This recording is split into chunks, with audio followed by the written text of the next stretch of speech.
Today I'm going to be reviewing some wisdom literature. This is Ecclesiastes from the Bible, and we're just going to start out by reading chapter 1. The words of the teacher, son of David, king in Jerusalem. Meaningless, meaningless, says the teacher. Utterly meaningless. Everything is meaningless. What do people gain from all their labors at which they toil under the sun? Generations come and generations go, but the earth remains forever. The sun rises and the sun sets, and hurries back to where it rises. The wind blows to the south and turns to the north. Round and round it goes, ever turning on its course. All streams flow into the sea, yet the sea is never full.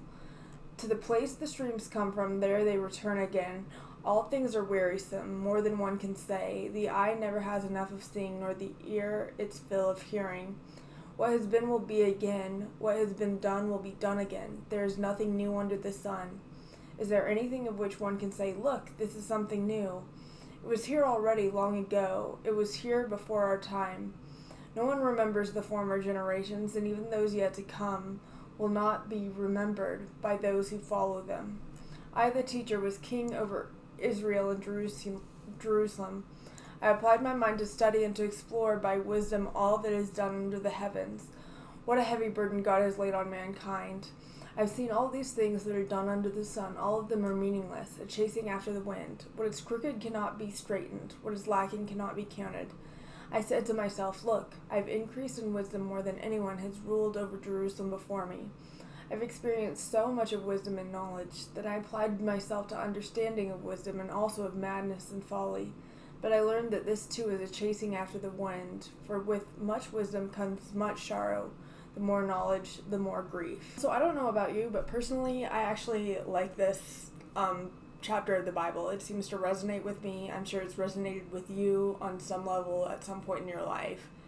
And a lot of times religious people, religion itself can be seen as being overly sentimental. This is not that. It's very much coming to a reckoning about reality. And on its face, it can seem pessimistic, but from what I've looked into it, there's a different way to examine it. So we're going to go over that really quick. The chapter opens up with vanity of vanities, and this sets the tone for the existential questioning that's going to happen throughout the chapter. And another thing that's good about it is it, really invites us to reflect on what are we pursuing, what is the point of it. The writer Solomon invites us to look at the endless cycles that reoccur in life, and you've definitely had this feeling, I've definitely had this feeling where you look at how so many things just repeat over and over and over again. You wake up, you eat breakfast, you go to work, you come back, and so the cycle continues, but not just for you. The cycle of life continues for every generation. You grow up, you raise a kid, they grow up, they have a kid. You look at that cycle occurring over and over and over again, and indeed, you can look at that and say, well, what's new about this? What's the point about this? Even if you love your kids, even if you love people, there's still this kind of redundancy when you step back and look at the bigger picture, and you're like, well, how on earth am I supposed to make sense of this? Well, something that you can take away from this idea that on its face seems really pessimistic is the idea that you can look for moments in life that break that minutia and value them more than you would otherwise. And for me, I have moments of pain in my life, moments that really I think about a lot and I'm not happy about, but if there's one thing I can say about them, they do indeed break the minutia.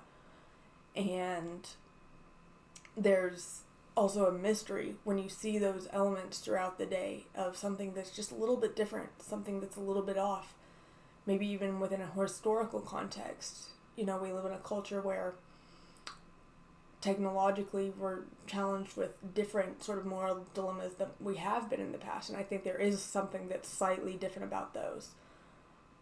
So while this verse might seem discouraging, there's a flip side to it if you want to look at it that way. Another element of this chapter in Ecclesiastes is that it talks about the limits of human wisdom. And this is something I was thinking about the other day, actually, where I can beat myself over the head trying to think, what is the meaning of life? What is the meaning of life? I can study religion all day. I can try to study science, which frankly I don't do as much of, but I'd like to.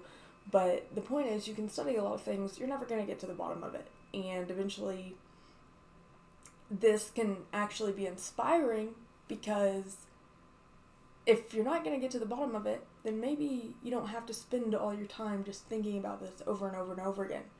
Maybe this can be seen as an encouragement, really, that I'm going to choose a meaning and I'm going to follow that. I'm going to pursue it in light of this lack of information. And perhaps the fact that we are limited in our information can be an incentive to actually do things. Because if you're only ever thinking about it, you're never going to be doing anything about it. So just embracing this lack of knowledge and working with what you have, I think, could be a useful thing. To consider is that we are truly reliant on God and God's wisdom. And in an age where some people might even question, does God really exist? And when you're left with that, you can look at life's tragedies and not have any sort of anchor to tether yourself to. It's an even more meaningless feeling, because you look at all these things that happen in life and you think, well, geez, what is this all adding up to? That's honestly been something I've been wrestling with a lot lately. But I will say that humans are limited. We're very limited in our knowledge, and so this nature of being as limited as we are to some degree makes us need to trust in something outside of ourselves. We're not seeing the full picture. We're not that much more intelligent than some animals in many ways, and our capacities are truly limited. So perhaps some might see that as a jump in logic, but personally what I've found in my life is that when I am trusting in God, there seems to be something more substantial and more meaningful about that. We're given a very limited time on this earth. And so at the very least, I think what people can do is really start to think more critically about, well, how am I spending my time? If you're spending time scrolling social media, just letting anything pour into your brain, well, that's time wasted when your time is already very finite, when you're already inundated with very monotonous tasks that you just have to get done. Those small moments that you do have to yourself, those are moments you really should be thinking about, well, what am I doing with that time and how am I using it? Am I really using it to serve the highest purpose I possibly could? And whether you literally believe in God or not, a lot of what God and Christianity represents is the highest and best of what humans have to offer when you're sacrificing yourself in a loving way for people. I think in many ways that can be seen as one of the more valuable ways you could spend your time versus eating too much food, consuming too many consumerist products. At the very least, I think most people can look at those things and see that's a higher mode of being in, despite not knowing so many things. Another element to consider about this chapter is this is setting us up for an exploration. We start off kind of at rock bottom, saying, woe is me, I can try to learn more, it's all vanity in the end. But this is just the first chapter, and we're going to explore more from this point and be lifted up throughout the chapter. I wanted to say a prayer as our last thing we do before I head off, so let me do that really quick. God, I pray for people who are coming to this Bible study for looking for a sense of meaning, looking for a sense of purpose. I pray for people who truly can't find it, and this can even be me sometimes, when you have pain and you can't make sense of it, especially because you don't understand a reason why it's there. And even if we can't understand the reason why certain things happen, God, I pray that people will not lose faith in you. I pray that you will not let us lose sight of a path of meaning amidst so much confusion. And I thank you for what this Bible verse reveals, that having a sense of confusion and a lack of knowledge can actually increase our dependence on you. Within the seeming meaninglessness, perhaps there is more meaning to be found than what we had originally anticipated.